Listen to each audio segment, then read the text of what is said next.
Hey guys, welcome back to the unlimited movies explainer. So guys, आज मैं बात करने वाला हूँ सी हल्क के पहले एपिसोड के बारे में, जो कि मार्वल की एक नई सीरीज है। पर उससे पहले अगर चैनल पर फर्स्ट टाइम विजिट कर रहे हो तो चैनल को सब्सक्राइब जरूर कर देना। तो चलते हैं वीडियो की तरफ। एपिसोड 1 के स्टार्ट में हम सबसे पहले जेन को देखते हैं, जिसका सपना डिस्ट्रिक्ट अटर्नी बनने का होता है। जेन अपने केस की आखिरी दलील को पूरी करने के लिए प्रैक्टिस कर रही होती है, जिसमें उसकी बेस्ट फ्रेंड उसकी मदद कर रही होती है। बात करें इस केस की तो GNS नाम की एक कंपनी होती है, जिसके पास की पैसों की कोई कमी नहीं है, साथ ही उसके पास पॉलिटिकल पावर भी है। इस कंपनी की लापरवाही की वजह से कई लोगों की जानें चली गई, जिसके बाद उन्होंने ना तो कोई माफी मांगी और ना ही पीड़ितों को कोई रकम दी है। जेन जूरी मेंबर्स को समझाने की कोशिश करना चाह रही है कि जिसके पास जितनी ज़्यादा पावर होती है उसकी जिम्मेदारी उतनी बनती है। जिसके बाद हम जेन को ब्रूस बैनर के साथ देखते हैं। लास्ट टाइम हमने स्मार्ट हल्क को एंड गेम में देखा था, जिसके बाद वो दोनों एक रोड पर जा रहे होते हैं, जिसमें कि उनके सामने एक स्पेसशिप आ जाती है और उन दोनों का एक्सीडेंट हो जाता है। जैसे तैसे करके जेन कार से बाहर निकलती है, पर ब्रूस जेन को अपने से दूर रहने के लिए बोल रहा होता है, क्योंकि उसका खून निकल रहा होता है। जब तक जेन ब्रूस को दूर करता, तब तक बैनर का खून जेन की बॉडी में उसकी चोट से होते हुए उसके अंदर चला जाता है। इससे जेन वहां पर बदलकर सी हल्क में कन्वर्ट हो जाती है और वो अनकॉन्शियसली होकर वहां से भागने लगती है। रात को जेन एक क्लब के बाथरूम में जाती है और अपना हुलिया सुधारने की कोशिश करती है, जिसके बाद वो उस क्लब के बाहर ब्रूस बैनर का इंतजार करने लगती है। तभी कुछ बेवड़े उसे छेड़ने लगते हैं,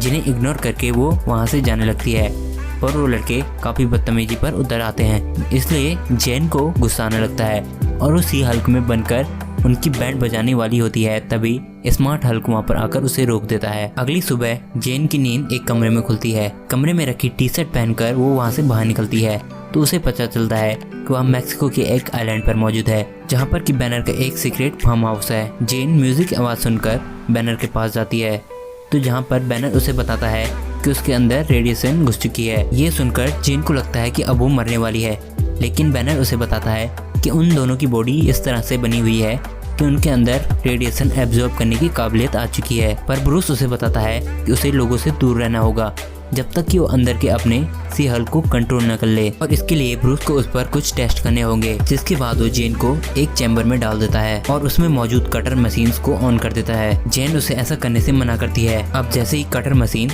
जेन के पास आती है, जेन सी हल्क में कन्वर्ट हो जाती है और उन कटर मशीन के साथ साथ उस गेट को भी तोड़कर वहां से बाहर आ जाती है। पर ये सब करने के बाद भी जेन अपने कंट्रोल में होती है, साथ ही वो बैनर का करोड़ों का नुकसान कर देती है और यहाँ पर उसे पता चलता है ब्रूस से अच्छी हल्क बनेगी। जिसके बाद जेन ब्रूस को बताती है कि वो अपने प्रोफेशन में वापस लौटना चाहती है और उसे सुपर हीरो बनने में कोई दिलचस्पी नहीं है। ब्रूस उसे बताता है कि वो अपने प्रोफेशन में वापस नहीं जा सकती, इससे उसके करीबी लोगों को खतरा हो सकता है और उसे सुपर हीरो बनकर दुनिया को बचाने में उनकी मदद करनी चाहिए। और उसे वो तब यहाँ से जाने देगा जब वो अपने गुस्से पे कंट्रोल कर ले। इसलिए वो उसे कल सुबह से प्रैक्टिस करने के लिए कहता है। अगली सुबह ब्रूस उसके कान पर एक हॉर्न बजाता है, जिससे जेन सी हल्क में कन्वर्ट होती है और वो बेड टूट जाता है। जिसके बाद वो योगा के सहारे दिमाग को शांत करने की कोशिश कर रहे होते हैं। फिर दोनों पत्थर फेंकने की प्रैक्टिस कर रहे होते हैं, जिसमें कि जेन एक पत्थर को काफी दूर तक फेंक देती है और हल्क बुरा मान जाता है और एक बड़ा सा पत्थर उठाकर उससे भी दूर हवा में फेंक देता है। प्रैक्टिस करने के बाद जेन उसे कहती है कि वो अपनी लाइफ में वापस जाना चाहती है, क्योंकि उसने एटर्निटी बनने में बहुत मेहनत की है। और जेन वहाँ से जाने के लिए एक गाड़ी में बैठ जाती है, पर ब्रूस उस गाड़ी के आगे आकर उसे समझाने लगता है। कुछ देर बाद सी हल्क गाड़ी में अचानक से ब्रेक मारकर हल्क को गिरा देती है। इसके बाद वो उस पर एक पंच मारती है। हल्क उसे उठाकर दूर फेंक देता है। तब हल्क अपने पावर क्लैप्स से यूज करके सी हल्क को दूर फेंक देता है। फिर सी हल्क बार बार क्लैप करती है, जिससे कि हल्क की हालत भी खराब होने लगती है। दोनों के बीच लड़ाई होने लगती है और लड़ते लड़ते ये दोनों एक बार में जाकर गिर जाते हैं, जिससे कि वो बार पूरा का पूरा टूट जाता है। जिससे कि हल्क काफी ज्यादा नाखुश होता है और उसे कहता है कि वो तब तक यहाँ से नहीं जा सकती जब तक वो उसके बार को ठीक न कर दे। जिसके बाद वो दोनों उस बार को रिपेयर करते हैं और जेन को वहाँ से भेजने पर हल्क उसे कहता है कि अगर कोई भी मुसीबत हो तो वो उसे कॉल करे। जेन भी उसे माफी मांगती है और अब जेन कोर्ट में केस लड़ने के लिए जाती है।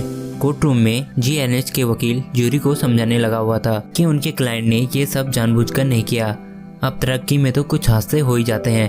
फिर जेन ज्यूरी में अपनी दलील पेश करने के लिए जाती है, पर तभी वहाँ पर दीवार तोड़कर एक म्यूटेंट वहाँ पर अटैक कर देती है, जिसमें कि जेन सी हल्क में कन्वर्ट होकर पूरी ज्यूरी और सभी लोगों को वहाँ पर बचाती है और उस म्यूटेंट को पकड़ लिया जाता है।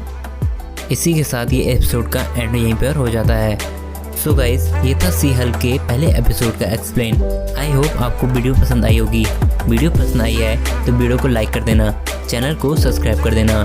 मिलते हैं एक नेक्स्ट वीडियो में, तब तक के लिए stay tune and bye bye.